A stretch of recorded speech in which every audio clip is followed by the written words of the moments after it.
Is Amazon finally getting in the foundation model game? Welcome back to the AI Daily Brief. If you happen to catch one of my recent episodes around who's winning the AI wars, I talked a little bit about Amazon and how they had this interesting experience where they were initially going to release something that was akin to ChatGPT during their reInvent event a couple years ago. But at the last minute, they pulled back, and lucky they did, because OpenAI released something during that event, which was, of course, ChatGPT, and it would have made Amazon's version look pretty silly. Their chatbot was going to be called Bedrock, but then that plan was scrapped, and Bedrock instead became their approach to letting big enterprise clients work with lots of different models. Since then, we've discussed how Amazon has really leaned into not only the enterprise infrastructure space, but seems to be wanting to compete with NVIDIA directly. They have now pledged to invest $8 billion into Anthropic, and especially with the latest tranche of $4 billion, it seems like a big part of the focus is on their Trainium chips. And that's why it was interesting to see this story in the information that, according to their sources, Amazon had developed a multimodal model. They write, Amazon has developed new generative artificial intelligence that can process images and videos in addition to text. The model could help customers search video archives for certain scenes, say a winning basketball shot, using simple text prompts. This new Amazon model is codenamed Olympus, which is a name that we've heard before. The information sources said that it appeared less advanced in terms of both generating text and solving complex problems than the frontier models currently available from OpenAI and Anthropic, but, quote, Amazon executives hope the video processing capabilities will attract customers. It also appears that Amazon is going to be competing on price. We might be getting more information about this soon. The annual AWS reInvent customer conference is coming up, and we might be getting an announcement about Olympus as soon as the event. The information goes into a little bit of background around how this came to be. Amazon SVP Rohit Prasad last year tapped to lead a newly formed group focused on AI and had laid out a plan to catch up to rival LLMs. He told senior AI leaders that he wanted his team to train 4 large models, including a 400 billion parameter text-only model and another text model that contained 2 trillion parameters.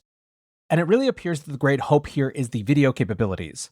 Quote, the new AI's video features go beyond the abilities of traditional video recognition software, which identifies object and scenes along with time and location data, but requires teams of humans to fully analyze what it sees.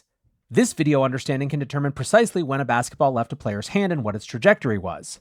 AWS customers with huge video archives, such as sports analytics and media and entertainment firms, would be potential customers for the model. Other use cases include oil and gas companies interested in using video understanding to assist with inspections of underwater drilling equipment. The new AI could, for example, detect warning signs, such as bubbles emanating from drilling equipment. And another use case is to help organizations generate more revenue from video archives.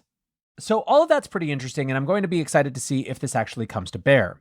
However, what's also interesting is the framing from the information.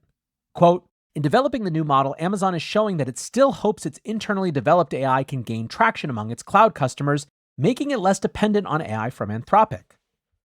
This, of course, reflects a larger pattern that we've been seeing across the AI space.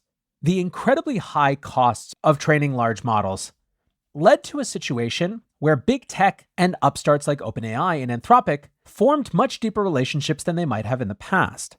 They were neither full acquisition, but nor did they look like traditional venture investments. There was something new created in Microsoft's deal with OpenAI that was emulated in these Anthropic Amazon deals, as well as in Anthropic's deals with Google. However, there has been a counter trend over the last year as well. Part of it began when Microsoft, in the wake of Sam Altman's firing and rehiring, started to nudge away from their reliance on OpenAI. This seemed to come to a head when Microsoft soft acquired Inflection and brought over the whole team led by CEO Mustafa Suleyman to lead Microsoft's internal AI initiatives. It seems to me that a lot of the logic from Microsoft's perspective is just risk management. Microsoft's deal with OpenAI, you'll remember, has a clause where when they reach AGI as determined by the OpenAI board, Microsoft no longer has access to OpenAI's model.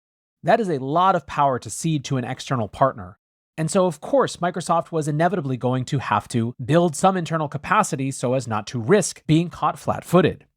However, the other consideration is, of course, antitrust. Just last week, it came out that Microsoft was facing a broad antitrust investigation from the FTC. This is apparently a very wide antitrust investigation, not just focused on a specific deal like their relationship with OpenAI. Bloomberg writes, after more than a year of conducting informal interviews with competitors and business partners, antitrust enforcers have crafted a detailed request to force Microsoft to turn over information. And indeed, it sounds like this one isn't really about AI. Quote, a key focus of the current probe is Microsoft's bundling of both its popular office productivity and security software with its cloud offerings. Still, you have to think that deals like their deal with OpenAI are going to be part of this conversation as well. Google has also faced antitrust concerns, and their deal with Anthropic is a part of it. While the UK recently cleared Google's $2 billion Anthropic investment, in the US, the Justice Department is apparently seeking to unwind their deal. In fact, if a federal judge accepts the US Justice Department's proposal to resolve Google's antitrust case, Google would be forced to unwind that deal. Again, from Bloomberg, the Justice Department and a group of attorneys general recommended in a court filing that Google be barred from acquiring, investing in, or collaborating with any company that controls where consumers search for information, including query-based AI products. The provision is intended to apply to Google's Anthropic investment, according to people familiar with the Justice Department's thinking. So the question, of course, when it comes to Amazon is how much this is a business strategy consideration to keep focusing on their own models versus trying to get out ahead of potential antitrust concerns. Now, the reality is, of course, that there is a big change coming at the FTC.